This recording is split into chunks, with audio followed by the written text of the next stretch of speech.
শুভ সন্ধে। কেমন আছো বন্ধুরা? আমি জাস্ট পুজো দিয়ে এলাম। আজকে বৃহস্পতিবার। এই দেখো আমার ছেলে পড়াশোনা করছে শুয়ে শুয়ে। উঠে বস।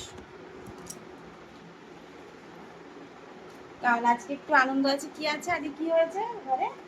আজকে আমাদের এই দেখো জিও ওয়াইফাই কানেকশন। হ্যালো বন্ধুরা, শুভ দুপুর। কেমন আছো তোমরা সবাই? এই দেখো আমি সবে মাত্র স্নান করে এসেছি।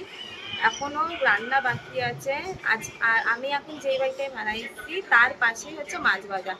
তো আমি আসার সময় ছেলেকে স্কুল থেকে আনার সময় আমি কি করলাম, আসার সময় মাছ বাজার থেকে মাছটাও নিয়ে আসলাম। তো 4 পিস রুই মাছ নিয়ে এসেছি। রান্নাঘর সব কিচেন সব সামলে সব গুছিয়ে গাছিয়ে নিয়ে পুজো দিয়ে এসে এই এখন রান্না করবো। আর এখন বাজে 1:45। আমার বর 2টোর মধ্যে ঢুকবে, বুঝতে পারছো? আমাকে 15 মিনিটের মধ্যে রান্না করতে হবে। তাহলে কতটা এখন চাপ আছে। তো তোমরা কেমন আছো বলো। আর আজকে না আমার মিশো থেকে একটা পার্সেল এসছে। কি পার্সেল এসছে সেটা তোমাদের সাথে পরে শেয়ার করবো। শুভ দুপুর সবাইকে। এই দেখো আমি এটাতে দুধ বসিয়ে দিয়েছি, এই যে ভাত বসিয়ে দিয়েছি। আর এই দেখো পটলগুলোর অবস্থা দেখেছো কি অবস্থা হয়ে গেছে পটলগুলো সব। ওই জন্য পটলগুলো ভাবছি আজকে একটা কিছু ব্যবস্থা করতে হবে, সব পেকে গেছে। আর এই দেখো 4 পিস মাছ এনেছি, বেসিনে দিয়ে রাখলাম। একটু বড় ফ্রিজে ছিল তো একটু বরফ জমে গেছে।